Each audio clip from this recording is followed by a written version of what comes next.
أعوذ بالله من الشيطان الرجيم. بسم الله الرحمن الرحيم. ولا تجعلوا الله عرضة لأيمانكم أن تبروا وتتقوا وتصلحوا بين الناس والله سميع عليم.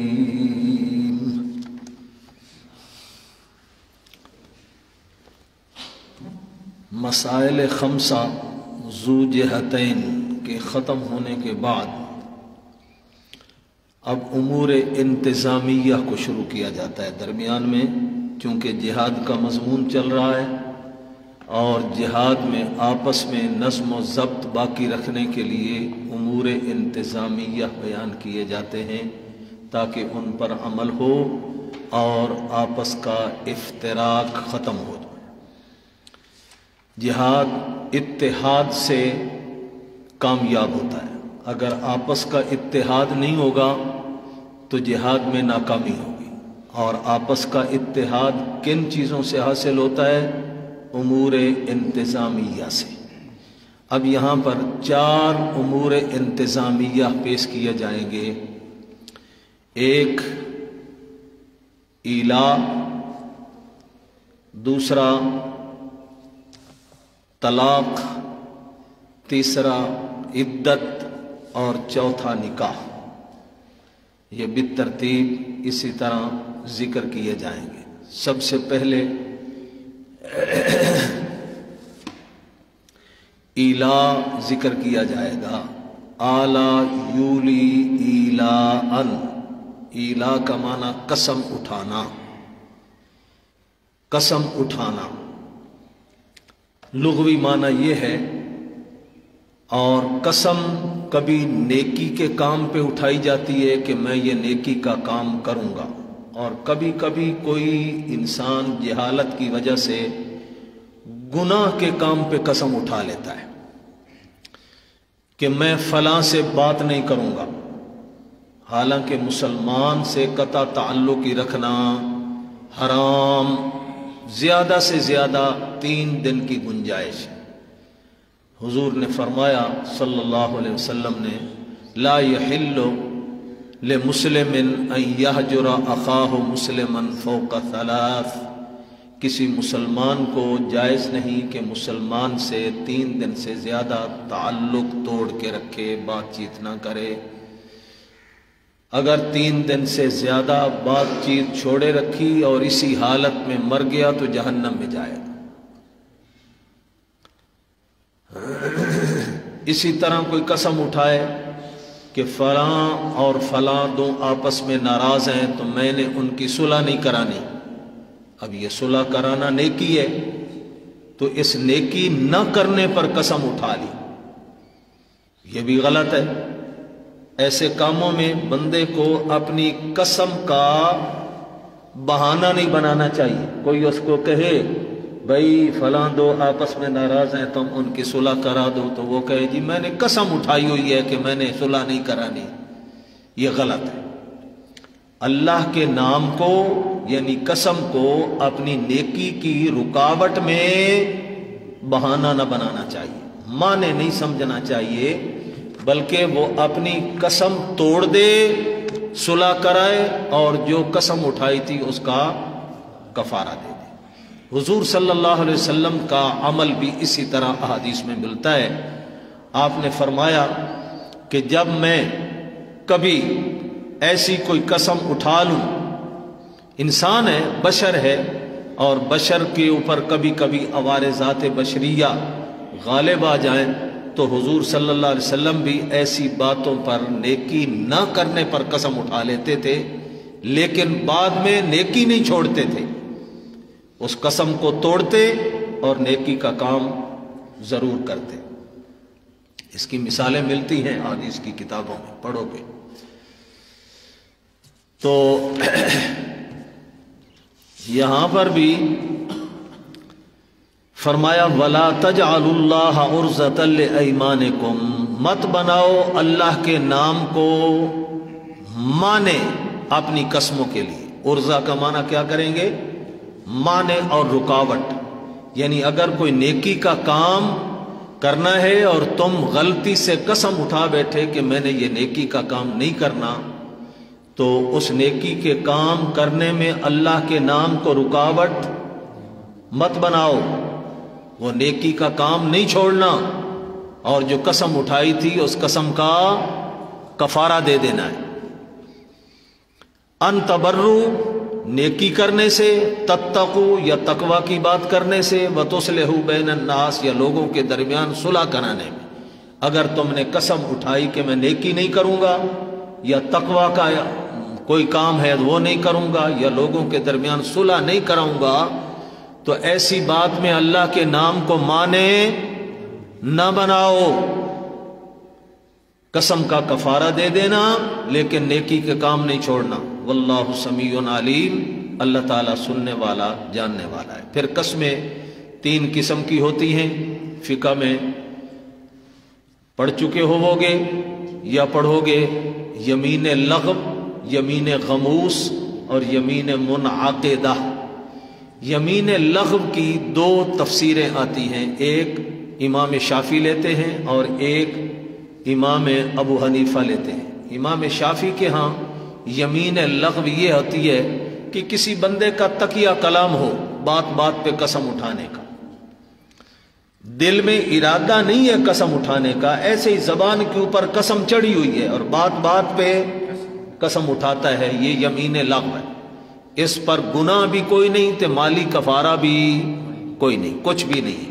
اسی کو بیان کیا پہلی آیت میں، لا یؤاخذکم اللہ باللغو فی ایمانکم۔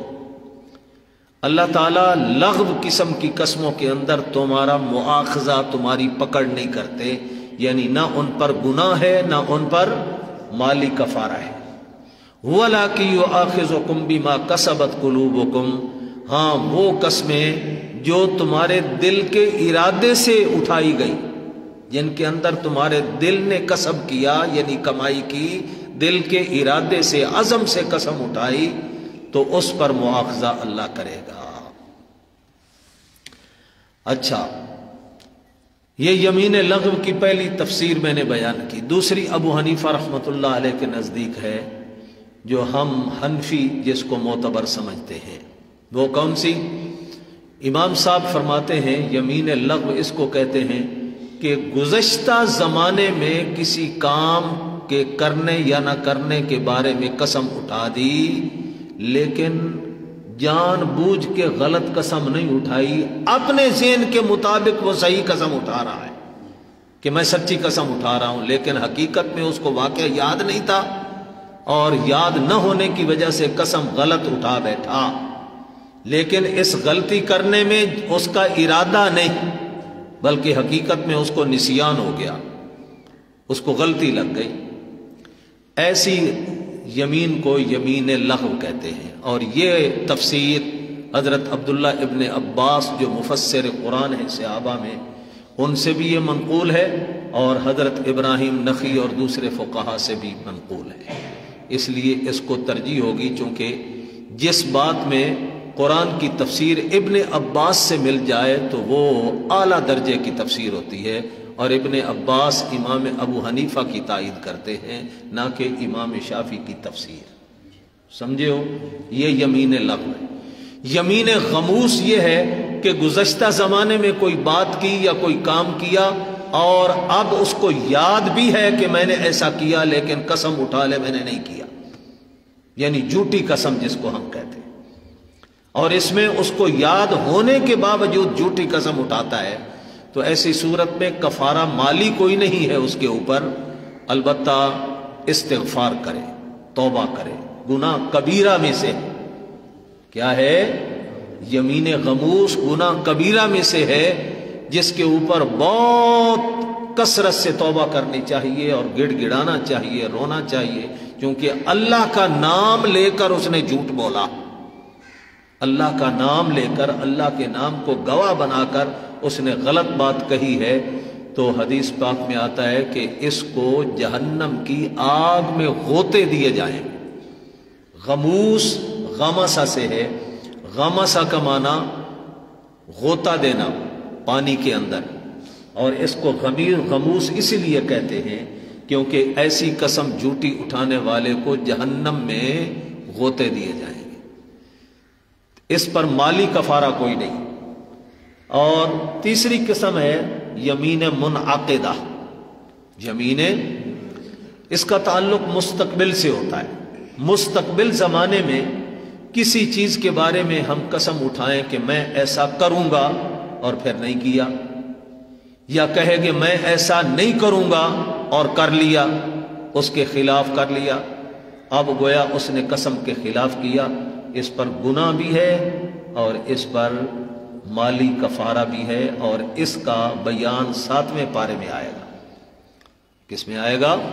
لا یؤاخذکم اللہ باللغو فی ایمانکم ولکن یؤاخذکم بما عقدتم الایمان فکفارتہ اطعام 10 مساکین، یا تو 10 مسکینوں کو کھانا کھلاوے، من اوسط ما تطعمون اہلیکم او کسوتہم، یا 10 مسکینوں کو کپڑے پہناوے، ایک ایک سوٹ کپڑوں کا 10 مسکینوں میں تقسیم کرے.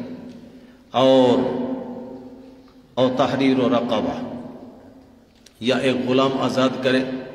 وہ اس دور میں غلام باندیاں ہوتی تھیں، آج کل نہیں ہے. اور فمن لم یجد فصیام 3 ایام، تو وہ 3 دن لگاتار روزے رکھے. 3 دن لگاتار 3 دن روزے رکھے. یہ بالکل غریب آدمی کے لیے قسم ہے جو 10 مسکینوں کو کھانا بھی نہیں کھلا سکتا، 10 مسکینوں کو کپڑے بھی نہیں پہنا سکتا، تو کیا کر لے؟ 3 روزے رکھ لے. ذالک کفارۃ ایمانکم، فرمایا یہ تمہاری قسموں کا کفارہ ہے. واحفظوا ایمانکم، لیکن قسمیں توڑنے سے بچو تاکہ تمہارے اوپر کفارہ آئے ہی نہ. جیسے قسم اٹھائی تھی اس قسم کو پورا کرو، لیکن پورا کرنا ہے بشرطے کہ نیکی کی قسم. اگر گناہ پہ قسم اٹھائی تو اس کو توڑنا لازمی، اس کا کفارہ دے دے لیکن گناہ نہ کرے، نیکی کے کام کرے. واللہ غفور حلیم، اور اللہ تعالیٰ بخشنے والا بردبار ہے. یعنی کیا مطلب؟ جھوٹی قسم اٹھانے پر اللہ ناراض ہوتے ہیں، لیکن اللہ سزا فوری نہیں دیتے کیونکہ اللہ بردبار ہے. میرا بندہ توبہ کر لے، میری سزا سے بچ جائے. للذین یؤلون من نسائہم تربص 4 اشہر، یہ مطلق قسم کا بیان شروع ہوا تھا، اب آگے خاص قسم کا بیان ہے. وہ خاص قسم کیا ہے؟ کہ کوئی آدمی قسم اٹھائے کہ میں اپنی بیوی کے قریب نہیں جاؤں گا، یعنی جماع نہیں کروں گا. ناراض ہوا بیوی پر اور قسم اٹھا لی کہ میں اس کے قریب نہیں جاؤں گا. اب اس کی پھر 2 قسمیں ہیں. یہ ایلاء شرعی، اس کو کیا کہتے ہیں؟ ایلاء شرعی. شریعت کے اعتبار سے بیوی کے قریب نہ جانے پر قسم اٹھانا. اگر اس نے 4 مہینے سے کم مدت پر قسم اٹھائی، مسئلہ سن لو، 1 مہینہ قریب نہیں جاؤں گا، 2 مہینے قریب نہیں جاؤں گا، تو یا تو وہ مدت پوری کرے. 1 مہینے کی قسم اٹھائی تھی، 1 مہینہ پورا کرے، قریب نہ جائے بے شک، اس پر کچھ نہیں ہوگا، کوئی کفارہ نہیں، کوئی سزا نہیں، کوئی گناہ بھی نہیں. خود حضور صلی اللہ علیہ وسلم سے ثابت ہے، آپ ایک دفعہ بیویوں پر ناراض ہوئے تو آپ نے 1 مہینے کی قسم اٹھائی تھی میں قریب نہیں جاؤں، اور پورا 1 مہینہ پھر آپ نے پابندی کی، اور 1 مہینہ گزرا تو اس کے بعد ساری بیویوں کے پاس گیا.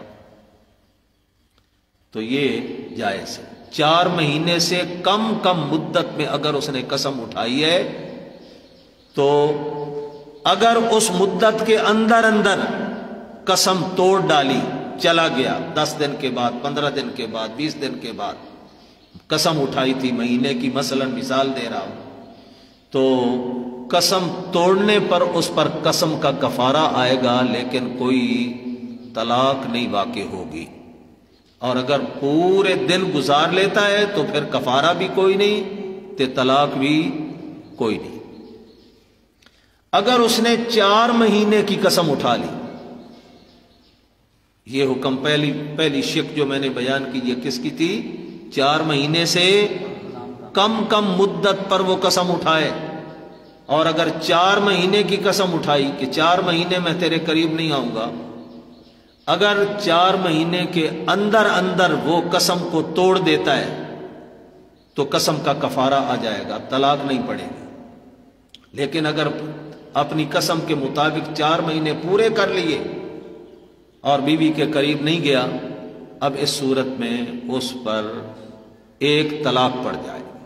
4 مہینے گزریں گے، خود بخود بیوی کو ایک طلاق پڑ جائے گی، اور یہ ایک طلاق بائنہ ہوگی، رجی نہیں ہوگی۔ رجی طلاق وہ ہوتی ہے جس کے بعد رجوع سے ہی وہ دوبارہ بیوی بن جاتی، طلاق نکاح کی ضرورت نہیں پڑتی، اور طلاق بائنہ پڑ جائے تو اس میں نئے سرے سے دوبارہ نکاح کرنا پڑتا ہے، باقاعدہ نئے مہر کے ساتھ، 2 گواہوں کی موجودگی میں، جیسے پہلی بار نکاح کیا جاتا ہے شرعی تقاضے کے مطابق، 2 گواہ بھی ہوں اور اس میں مہر بھی ہو، اسی طریقہ سے ایجاب و قبول ہوگا، مہر جدید ہوگا اور 2 گواہ بھی ہوں۔ ہاں،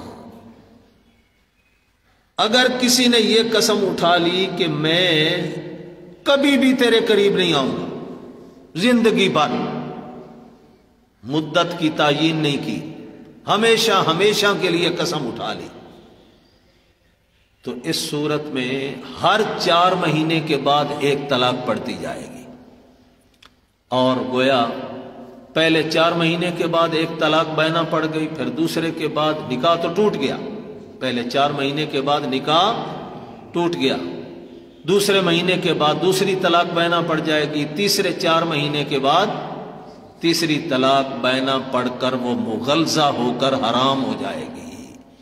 لیکن یاد رکھنا، کوئی غلطی یہاں نہ کھا لے سمجھنے میں، بعض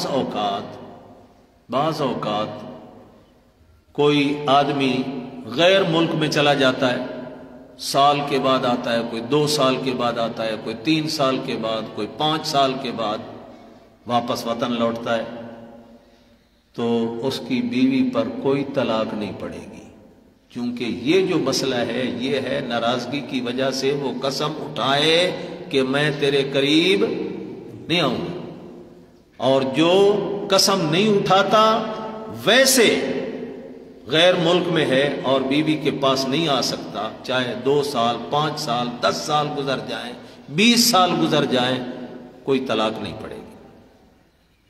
سمجھ گئے؟ اب سمجھیے، للذین یؤلون من نسائہم، ان لوگوں کے لیے ضروری ہے جو قسمیں اٹھاتے ہیں اپنی بیوی کے پاس۔ کیا ضروری ہے؟ تربص 4 اشہر، 4 مہینے انتظار کرنا۔ یہ الائے شرعی کا بیان ہے، اور الائے لغوی کیا ہے؟ 4 مہینے سے کم مدت کی قسم اٹھانا۔ تو اس میں جتنی مدت کی قسم اٹھائی تھی یا اتنی مدت پوری کرے، طلاق نہیں واقع ہوگی، یا اگر اتنی مدت کے اندر بیوی کے پاس چلا گیا تو قسم کا کفارہ دینا پڑے گا، طلاق پھر بھی کوئی نہیں پڑے گی۔ للذین یؤلون من نسائہم، خبر مقدم جار مجرور، اور تربص 4 اشہر، یہ مضاف الیہ مل کر مبتدا مؤخر ہوگا، یعنی 4 مہینے انتظار کرنا ان لوگوں کے لیے ہے جو اپنی بیویوں سے ایلا کریں، قسم اٹھائیں، اور ایلا بھی شرعی ہو۔ فَإِنْ فَاءُوا اے رجعوا، اگر وہ اپنے ان 4 مہینے کے اندر رجوع کر لیتے ہیں، یعنی بیوی کے پاس چلے جاتے ہیں، فَإِنَّ اللَّهَ غَفُورٌ رَحِيمٌ، بے شک اللہ تعالیٰ بخشنے والا مہربان ہے۔ قسم کا کفارہ پڑ جائے گا لیکن اس کی طلاق واقع نہیں ہوگی۔ وَإِنْ عَزَمُوا الطَّلَاقَ، اور اگر انہوں نے طلاق کا عزم کر لیا، کیا مطلب؟ وہ کہتے ہیں میں نے طلاق دینی ہے، یعنی جو 4 مہینے کی قسم اٹھائی ہے میں نے 4 مہینے پورے کرنے ہیں، اور 4 مہینے پورے کر کے اس کو فارغ کرنا ہے، چاہے وہ طلاق ایلا کی شکل میں ہو جو مضمون اوپر چل رہا ہے، یا چاہے ویسے تنجیزی طلاق جس کو آپ بولتے ہیں کہ فی الحال ناراض ہوا اور اس نے ایک طلاق دے دی، ان عزم الطلاق تو پھر طلاق پڑ جائے گی۔ اب ایلا کے بعد ان عزم الطلاق سے طلاق کا حکم شروع کیا۔ دوسرا امر انتظامی، دوسرا امر انتظامی، ان عزم الطلاق، اگر طلاق کا عزم اور ارادہ کر لیا فإن اللہ سمیع علیم، اللہ تعالیٰ سننے والا ہے، جاننے والا ہے۔ اچھا، والمطلقات، اب طلاق کا مضمون چلا تو اب طلاق کے مختلف احکامات آگے چلتے جائیں گے۔ طلاق کے بعد عدت ہوتی، طلاق کے بعد کیا ہے؟ عدت۔ لیکن طلاق کی نوعیتیں چونکہ مختلف ہوتی ہیں، طلاق رجی اس طلاق کو کہتے ہیں جس کے بعد رجوع کا حق حاصل ہو، اور وہ 2 طلاقیں ہوتی ہیں، اور صریح 2 ہوں اور ایک طلاق دے دی کہ تجھے طلاق ہے، صرف ایک دفعہ طلاق کا لفظ بولا، یہ بھی طلاق رجی ہے۔ اور اگر کہا تجھے طلاق یا تجھے کہتا ہے 2 طلاقیں، تو تب بھی کیا ہوگی؟ رجی طلاق ہوگی۔ اس کے بعد رجوع کافی ہوگا، اور رجوع زبان سے بھی ہو سکتا ہے کہ میں رجوع کرتا ہوں، زبان سے کیا کہہ دے؟ میں رجوع کرتا ہوں۔ اور عملاً بھی رجوع ہو سکتا ہے کہ اپنی بیوی کا بوسہ لے لے یا جماع کر لے، تو یہ بھی رجوع سمجھا جائے گا، پھر دوبارہ بیوی بن جائے گی۔ اب اس میں نئے نکاح کی ضرورت نہیں ہوتی۔ اگر اس نے 3 طلاقیں دے دیں تو 3 طلاقوں سے مغلظہ حرام ہو جاتی ہے، اب اس میں رجوع کا کوئی حق نہیں ہوتا، اب وہ اس سے فارغ، حرام۔ دوبارہ جو نکاح کر لیتے ہیں اور 3 طلاقوں کے بعد بھی اپنی بیوی بنا کے اس کو گھر میں رکھتے ہیں، ساری زندگی کا زنا ہے، کیونکہ 3 طلاقوں کے بعد وہ عورت حرام، اور اس سے زندگی اکٹھے مل کر گزارنے کا کوئی جواز نہیں۔ وہ عدت گزارے، اور عدت مختلف ہوتی ہے بھائی، عدتیں مختلف ہوتی ہیں۔ یہاں صرف ایک عدت کا بیان ذکر کیا، ویسے 6-7 قسمیں ہیں عدت کی، ان میں سے ایک کا بیان یہاں ہے۔ والمطلقات یتربصن بانفسہن 3 قروء، اور طلاق والی عورتیں روکے رکھیں، انتظار کریں اپنی جانوں کی نکاح کرنے سے، یعنی آگے نکاح نہ کریں۔ 3 قروء، 3 حیض۔ کتنے حیض؟ 3 حیض۔ تو 3 مہینے بھی ہو سکتے ہیں 3 حیض گزارتے ہوئے، اور 3 مہینے سے زائد بھی ہو سکتے ہیں، اور 3 مہینے سے کم بھی ہو سکتے ہیں۔ مثال کے طور پہ آج طلاق ہوئی، اتفاق ہے، کل کو عورت کو حیض شروع ہو گیا، اب ایک حیض آیا، پھر 15-20 دنوں کے بعد دوسرا حیض آیا، 1 مہینہ گزر گیا، پھر 15-20 دنوں کے بعد تیسرا حیض آیا، تو 2 مہینے میں یہ عدت پوری ہو گئی، 2 مہینے میں۔ اور کبھی کبھی ممتدۃ الطہر ہوتی ہے عورت، جس کا طہر لمبا ہو جاتا ہے، عام طور پر 1 مہینے میں 1 طہر اور 1 حیض ہوتا ہے، یعنی تقریباً 8-10 دن حیض کے اور 20 یا 22 دن طہر کے ہوتے ہیں۔ لیکن کبھی کبھی یہ طہر اور پاکیزگی کے دن لمبے ہو جاتے ہیں، 2 مہینے حیض نہیں آتا، 3 مہینے تک حیض نہیں آتا، طہر لمبا ہو جاتا ہے۔ اس عورت کو کیا کہتے ہیں؟ ممتدۃ الطہر، جس کا طہر لمبا ہو گیا۔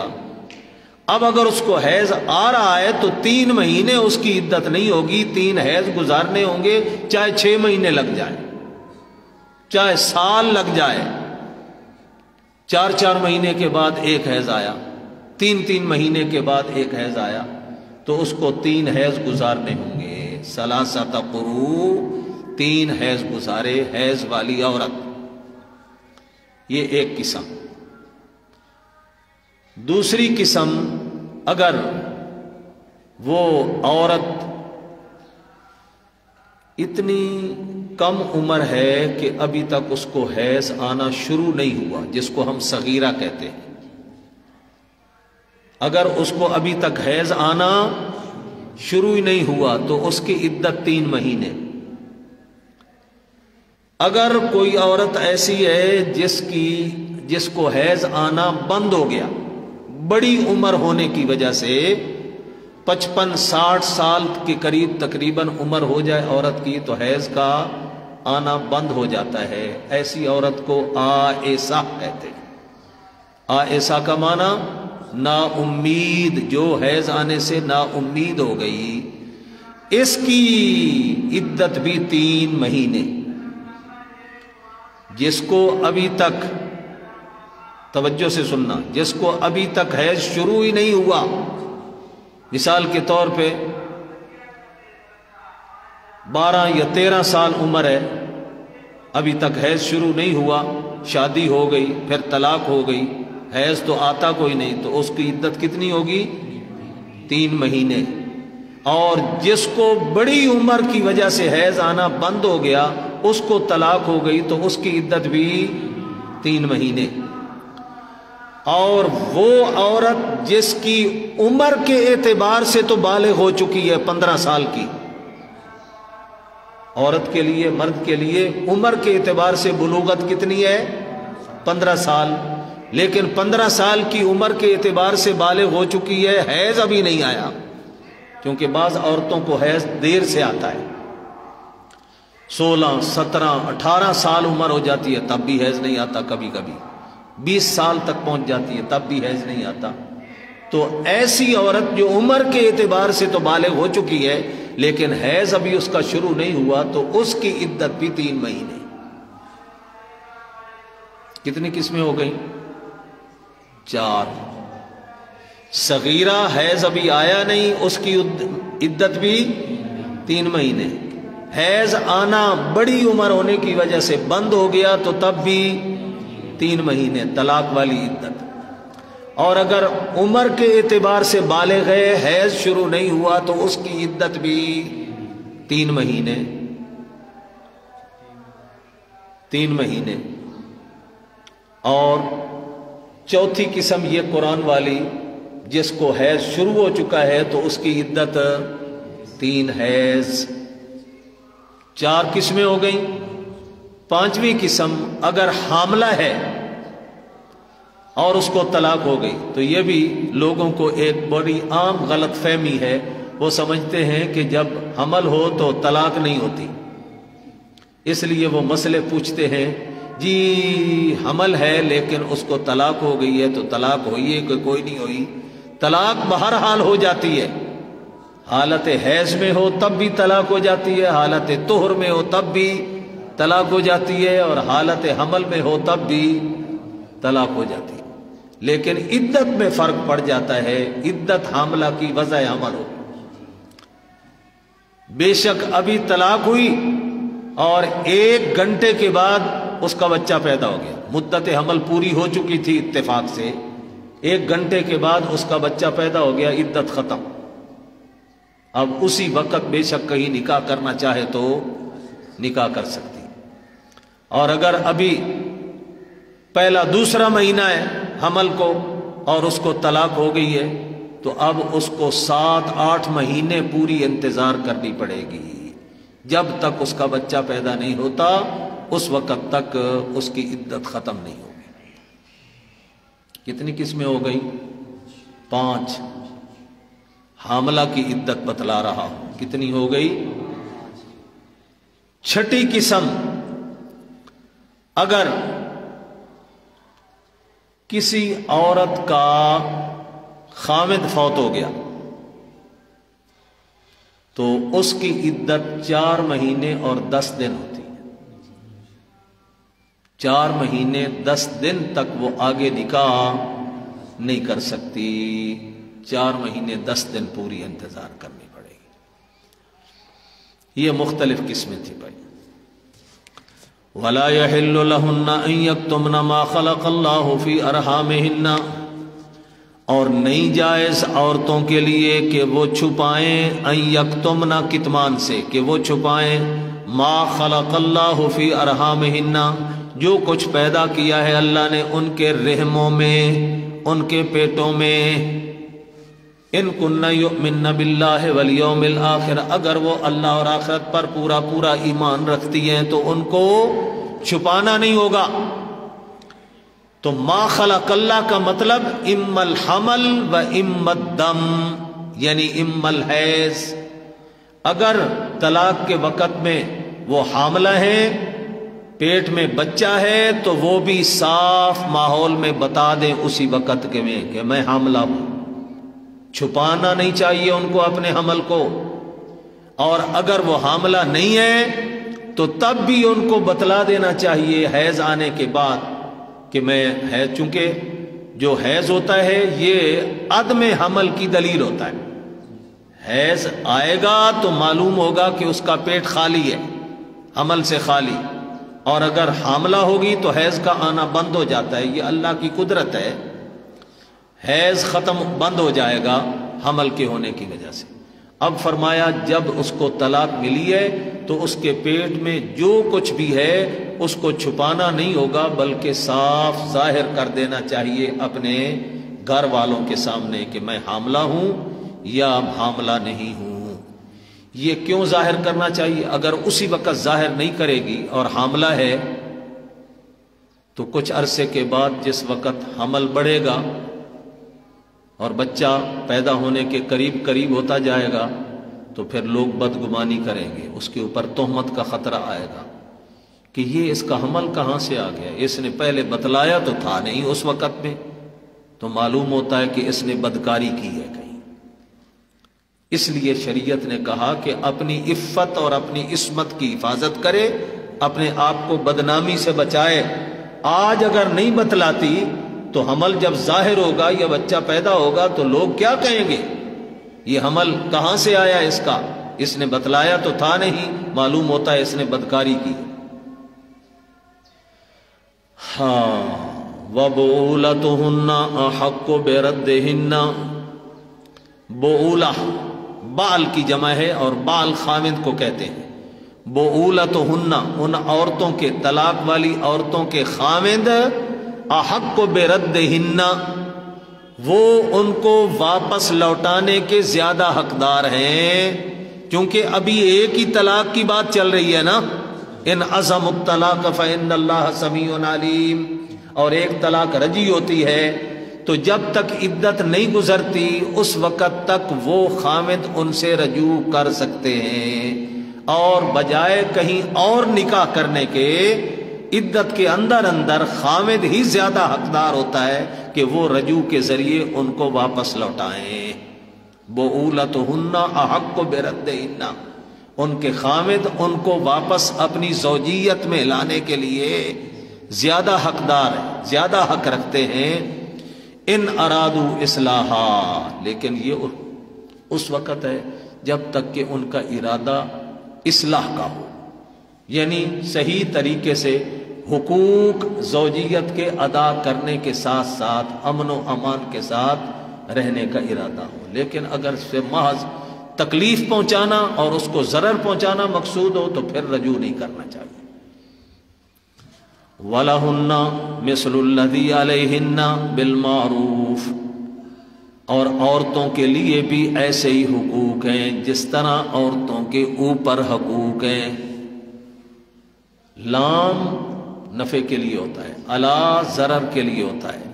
وَلَهُنَّ، عورتوں کے لیے حقوق ہیں یعنی خامدوں پر، مثل الذی علیہن، مثل ایسے جیسے ان پر حقوق ہیں یعنی خامد کے۔ تو خامد صرف اپنے حقوق کا ہی ڈھنڈورا نہ پیٹے رکھے کہ میرا تیرے اوپر یہ حق ہے اور یہ حق ہے اور یہ حق ہے اور تو ان حقوق کی پابندی کر۔ شریعت نے کہا جیسے تیرے حقوق ہیں اسی طرح تیرے اوپر عورت کے بھی حقوق ہیں۔ وہ کیا حقوق ہیں؟ اس کی روٹی پانی کا انتظام تیرے ذمے، اس کے کپڑوں کا انتظام تیرے ذمے، اس کے علاج معالجہ کا انتظام تیرے ذمے اس کے ساتھ حسن سلوک رکھنا. ماں باپ بہن بھائی سارے اپنے گھر کو چھوڑ کر وہ تیرے گھر میں آئی ہے، تو اب تجھے بھی خیال رکھنا چاہیے، اس کے ساتھ حسن سلوک سے پیش آئے. تو جیسے اس کے حقوق ہیں اسی طرح مرد کے بھی حقوق ہیں. وَلِلرِّجَالِ عَلَيْهِنَّ دَرَجَةٌ، لیکن مرد کے حقوق وہ عورت پر زیادہ ہے. لِلرِّجَالِ عَلَيْهِنَّ دَرَجَةٌ، مردوں کو ان عورتوں پر فضیلت ہے، درجہ حاصل ہے، یعنی فضیلت ہے. کیا مطلب؟ حقوق دونوں کے ہیں لیکن مرد کے حقوق زیادہ. مرد کے حقوق کیا ہیں؟ زیادہ ہے. مرد اگر اس پر پابندی لگا دے تو نے گھر سے نہیں نکلنا، یا میرے گھر میں کسی کو آنے کی اجازت نہیں دینا، میرے گھر میں کوئی نہیں آ سکتا، عورت اس کی پابند ہے شرعی اعتبار سے. وہ اپنے خامد کی اجازت کے بغیر گھر میں کسی کو آنے کی اجازت نہ دے. اور ایک درجہ فضیلت یہ بھی کہ مرد کے ہاتھ میں اللہ نے طلاق کی گرہ رکھی ہے. طلاق مرد دے سکتا ہے، عورت طلاق نہیں دے سکتی. اس میں بھی بڑی اللہ کی حکمت ہے. فرمایا مرد کا مقام اور درجہ عورت پر زیادہ ہے. واللہ عزیز حکیم. اللہ تعالی مرد بیوی پر ناراض ہوا، اس نے کہا نہ میں تینوں طلاق دینی تے نہ میں تینوں وساؤنا. اس آخیا او کیویں؟ اس آخیا میں تینوں طلاق دے سا جس ویلے عدت قریب ہو سی پھر رجوع کر لے سا،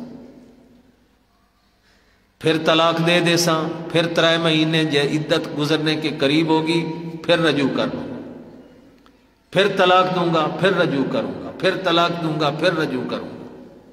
پرانا طریقہ جو یہی چلا آ رہا تھا، کوئی پابندی نہیں تھی. وہ عورت پہنچ گئی حضور صلی اللہ علیہ وسلم کے پاس. جی میرے خامد نے یہ کچھ مجھے دھمکی دی ہے، کہندا نہ میں تینوں وساؤنا تے نہ میں تینوں طلاق دینی. حضور نے بلا لیا. ہاں بھائی یہ کیا کہہ رہی ہے؟ جی ہاں میں نے ایسے کہا ہے. فرمایا نہ نہ نہ نہ، یہ جاہلیت والے اصول ختم، اب اسلام ہے الطلاق مرتان. اب رجوع کا حق صرف 2 طلاقوں تک ہوگا. تیسری طلاق دو گے رجوع ختم. تیسری طلاق دو گے رجوع ختم. او دن چلے گئے 10 طلاقاں تے 15 تے 20 طلاقاں دے کے پھر رجوع کر لیا، پھر طلاق دی، پھر رجوع کر لیا. نہ، تو یہاں پر لفظ معذوف ہے الطلاق الرجعی مرتان. رجوع کا حق صرف 2 طلاقوں تک رہے گا. جب تیسری طلاق دے دی رجوع ختم. اب حرام مغلظہ ہو کر حرام ہو.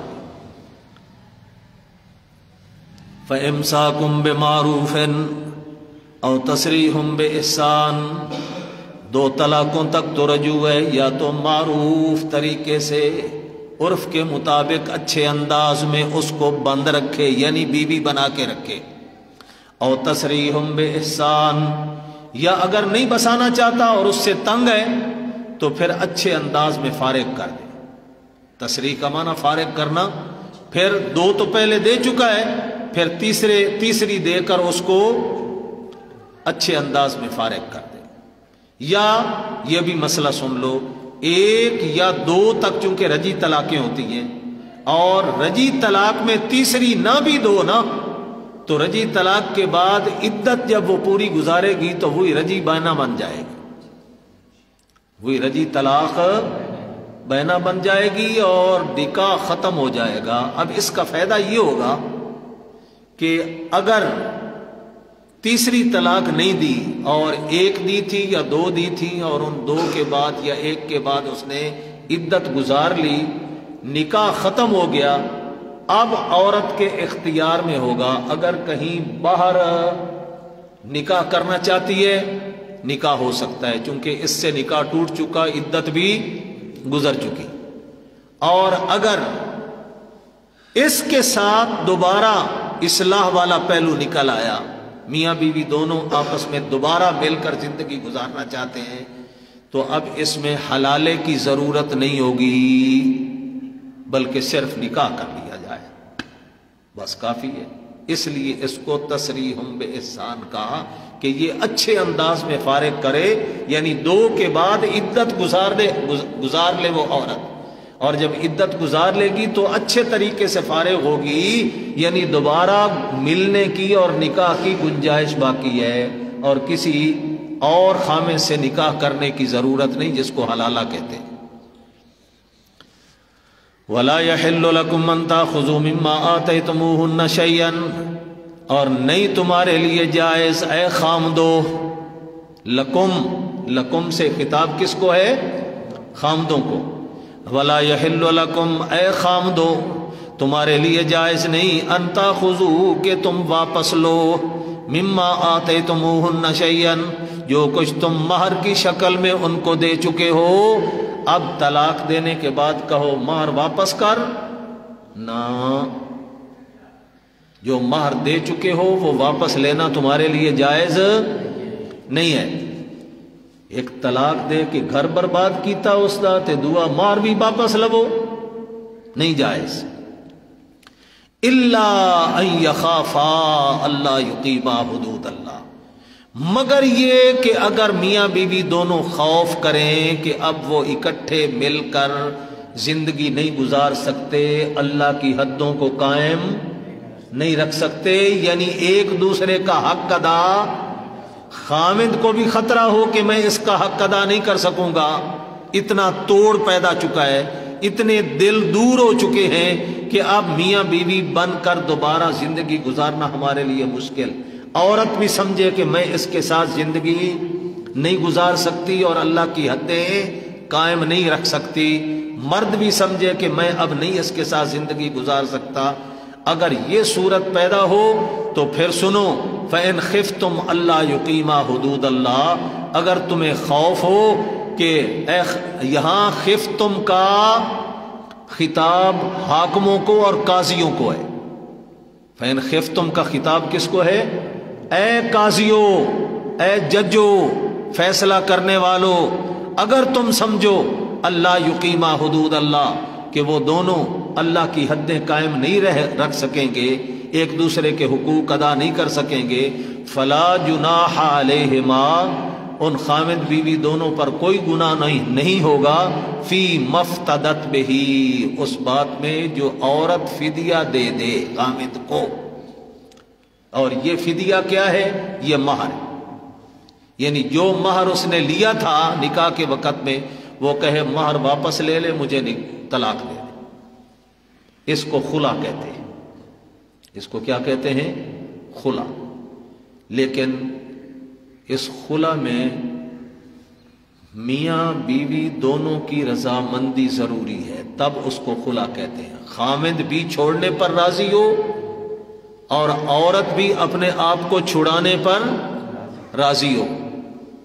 یہاں ایک مسئلہ سنتے جاؤ، آج کل تنسیخ نکاح عدالتوں کی طرف سے جو لی جاتی ہے، اس میں جج اور قاضی خلا کا لفظ لکھتا ہے۔ جج کیا لفظ لکھتا ہے؟ خلا کا، اور خلا میں ابھی دیکھ رہے ہو نا تثنیہ کے صیغے، فَإِنْ خِفْتُمْ أَلَّا يُقِيمَا حُدُودَ اللَّهِ، تو اس میں دونوں کی باہمی رضامندی ضروری ہے، تب خلا ہوتی ہے۔ اگر خامد کہے نہیں میں نے گھر بسانا ہے، میں نے طلاق نہیں دینی، اور عورت نہیں بسنا چاہتی، وہ خلا نہیں ہوگی۔ جج اس کو خلا لکھ رہا ہے لیکن حقیقت میں وہ خلا نہیں ہے، لہذا وہ تنسیخ نکاح بھی نہیں بنے گی اور طلاق بھی نہیں واقع ہوگی عدالتی والی۔ یہ بہت غلط رسم چل چکی ہے، عدالتوں سے یک طرفہ طلاق لے لیتے ہیں اور آگے نکاح کر دیتے ہیں، حالانکہ اس ایک صورت ہے اگر جج خامد کو اپنی عدالت میں حاضر کرے، پیش ہوئے وہ، اور وہ رضامندی سے وہاں طلاق دے دے یا جج کو کہہ دے جی آپ جو فیصلہ کرنا چاہتے ہیں میں راضی ہوں، پھر وہ خلا لکھ دے، اب یہ جائز ہوگا، طلاق واقع ہو جائے گی۔ لیکن ایسا ہوتا کوئی نہیں، 2-3 تاریخیں دیتے ہیں، اشتہار اخبار میں دے دیتے ہیں، لیکن خامد جاتا بھی کوئی نہیں، اپنا معافی ضمیر وہاں پر بیان بھی کوئی نہیں کرتا، اور جج جو ہوتا ہے یک طرفہ ڈگری اس کے عورت کے حق میں لکھ دیتا ہے چل تجھے طلاق ہے۔ بالکل حرام، اور ایسی طلاق کوئی طلاق واقع نہیں ہوتی۔ عدالتی طلاق کے اوپر اگر وہ کہیں اور نکاح کریں گے تو وہ نکاح نہیں ہوگا، وہ پہلا نکاح باقی ہے، نکاح پہ نکاح جڑا جا رہا ہے اور وہ حرام ہے، اور جتنی اولاد پیدا ہوگی وہ حرامی ہوگی، اور یہ ساری زندگی کا زنا شمار ہوگا۔ نکاح جو کوئی نہیں تو کیا ہوگا؟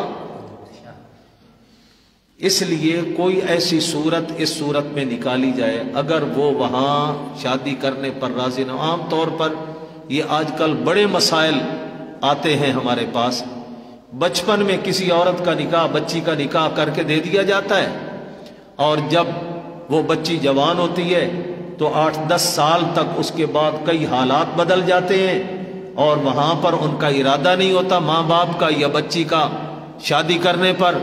اب وہ کیا کرتے ہیں، چلو جی عدالتی طلاق لے لو، عدالت میں مقدمہ دائر کر دیا، طلاق لے لی اور دوسری جگہ نکاح کر لیا، حالانکہ باپ نے اگر وہ نکاح خود کر کے دیا ہوا ہے یا دادے نے نکاح کر کے دیا ہوا ہے، بچی بالغ ہونے کے بعد اس نکاح کو نہیں توڑ سکتی، وہ نکاح باپ بھی نہیں توڑ سکتا اور بچی بھی نہیں توڑ سکتی۔ اور اگر عدالتی طلاق کے ذریعے اس کو کہیں اور نکاح کیا جائے گا، ساری زندگی کا زنا ہوگا اور اولاد حرام کی پیدا ہوگی۔ اس لیے آخرت کا نقصان سامنے رکھنا چاہیے، دنیا کا نقصان برداشت کرو، آخرت کی سزا سے اپنے آپ کو بچائیں۔ ہاں، تلک حدود اللہ، یہ اللہ کی حدیں مقرر کر دی گئی ہیں، اللہ کے احکامات بیان کر دیے گئے ہیں، فلا تعتدوها، اس سے آگے نہیں بڑھنا، اللہ کی حدوں کا نہیں توڑنا۔ ومن یتعد حدود اللہ، اور جو اللہ کی حدیں توڑتا ہے فاولئک هم الظالمون، یہ ظالم ہے، جو اللہ کی حدیں توڑے گا وہ کون ہے؟ ظالم۔ فإن طلقها، اگر طلاق دے دی اس کو، اب یہاں تیسری طلاق کا ذکر آ گیا۔ ان عزم الطلاق میں پہلی طلاق، الطلاق مرتان میں 2 طلاقیں، اور فإن طلقها میں تیسری طلاق۔ فإن طلقها، اگر طلاق دے دی تیسری بھی، فلا تحل له من بعد حتى تنكح زوجا غيره، تو نہیں حلال وہ عورت اس مرد کے لیے، من بعد، اس کے بعد یعنی تیسری طلاق کے بعد، حتی تنکح زوجا غیرہ، ہاں اس وقت حلال ہوگی جبکہ یہ عورت عدت گزارے،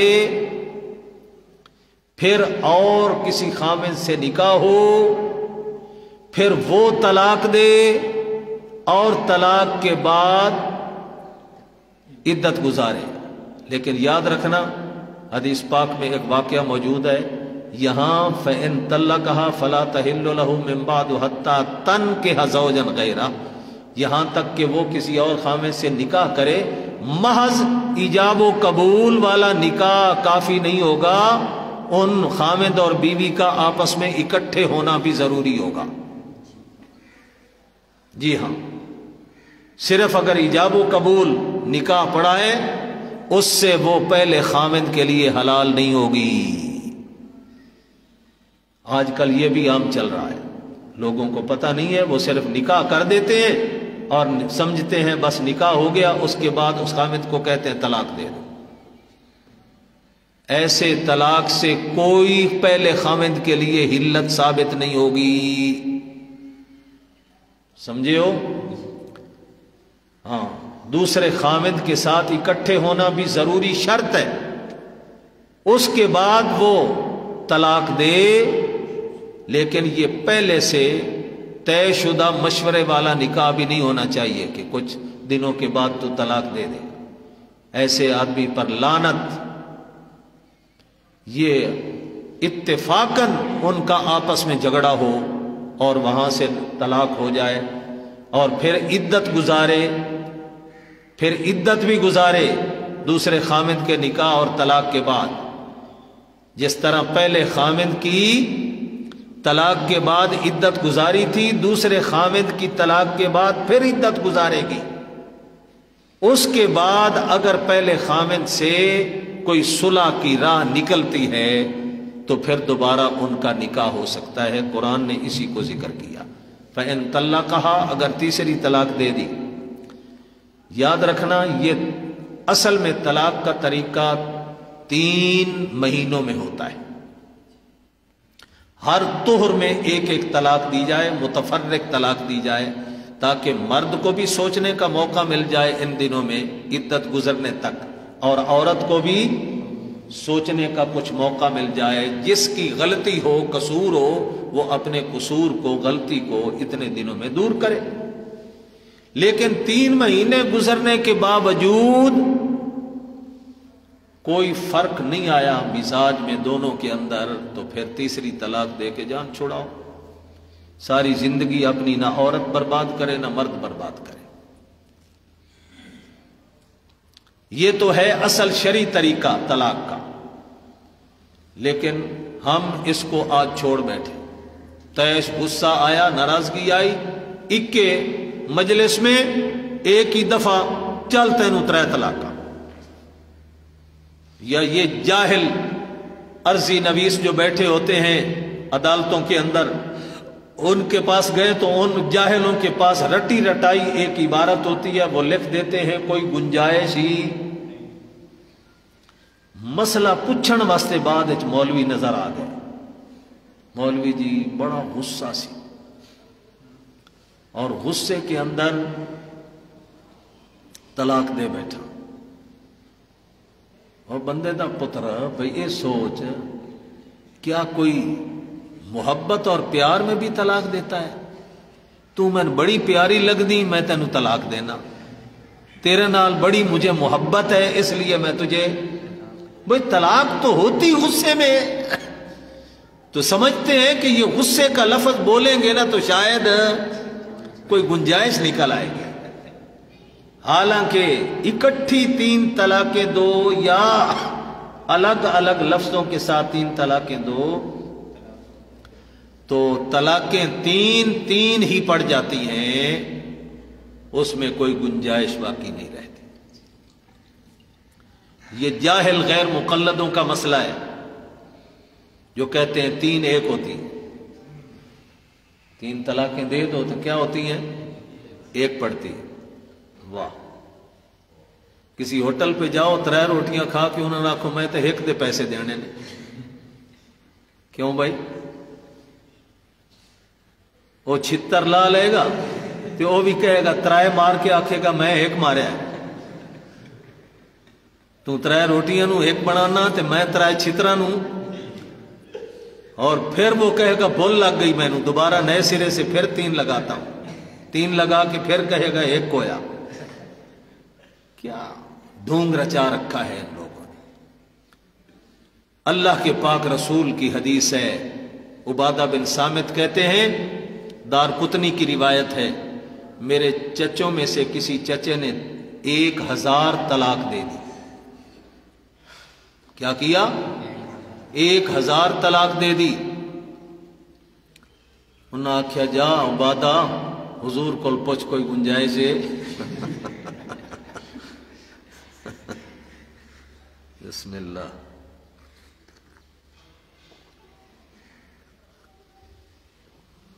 حضور صلی اللہ علیہ وسلم کے پاس آیا تو آپ نے فرمایا ترائے دے نال حرام ہو چکی ہے تے 997 تیرے چاچے دے سر دے اتے گناہ دا بوجھ، گناہوں کا بوجھ۔ یہ گناہ کس کا؟ جو طلاق 3 سے وہ فارغ ہو سکتی تھی، اضافی 997 دین دی کی ضرورت پئی تین؟ یہ دین کو مذاق بنا لیا۔ اب اس حدیث سے کیا ثابت ہوا؟ 3 اکٹھی 3 واقع ہو جاتی۔ اس نے 1000 طلاق دی تو حضور نے کیا فرمایا؟ 3 واقع ہو کے حرام ہو گئی تے 997 دا بوجھ بھی تیرے چاچے دے سر دے اتے۔ ایک اور حدیث سن لو، وہ بھی دارقطنی کی روایت ہے۔ حضرت حسن حضور کے نواسے، حضور کے نواسے حضرت حسن،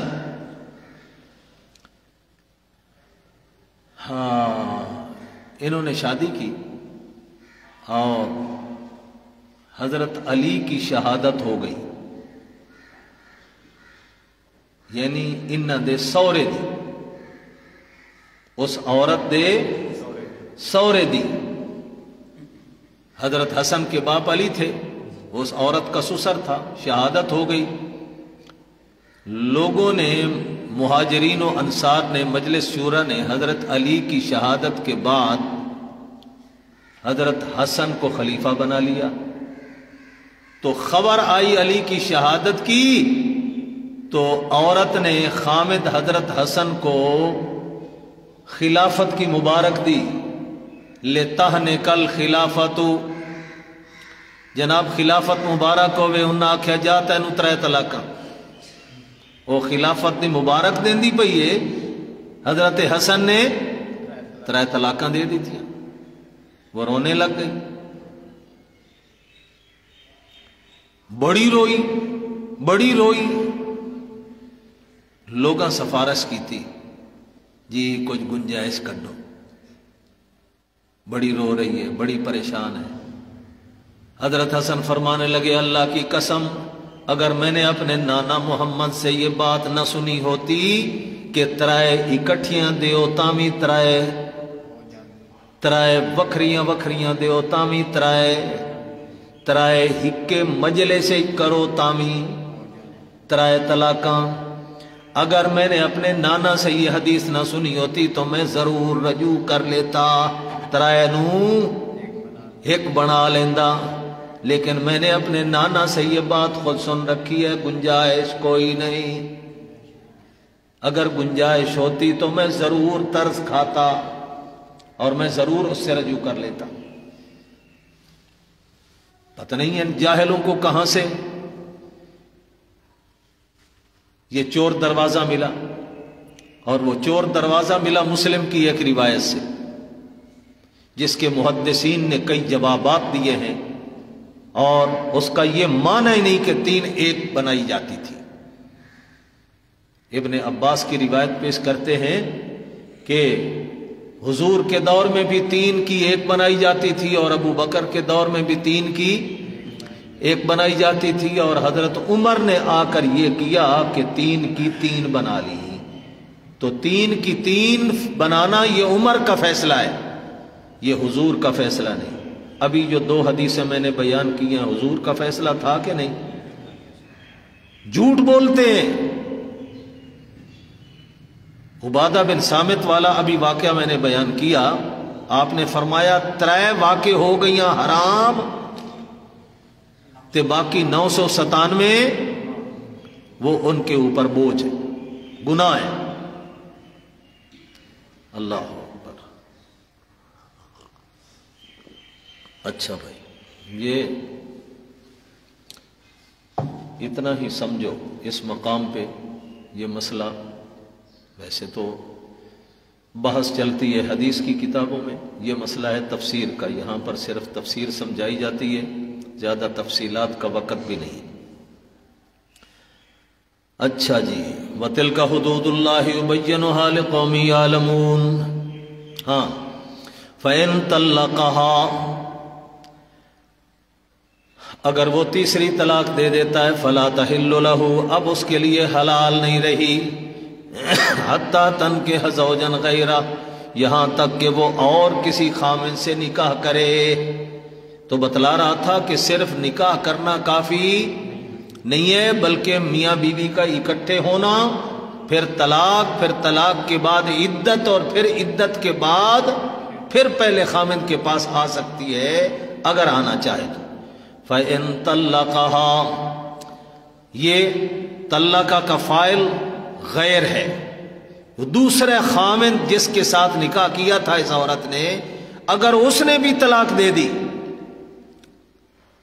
پہلے خامد کی طلاق کے بعد دوسرا خامد جس سے نکاح کیا تھا، فَإِن طَلَّقَهَا، دوسرا جو ہے اس سے دوسرے خامد زوج ثانی مراد ہے، اگر اس نے بھی طلاق دے دی، فَلَا جُنَاحَ عَلَيْهِمَا، تو ان دونوں پر کوئی گناہ نہیں ہوگا، ان یتراجعا، کہ آپس میں رجوع کر لیں، یعنی آپس میں دوبارہ نکاح کر لیں، دوبارہ پہلے خامد کے پاس آ جائے۔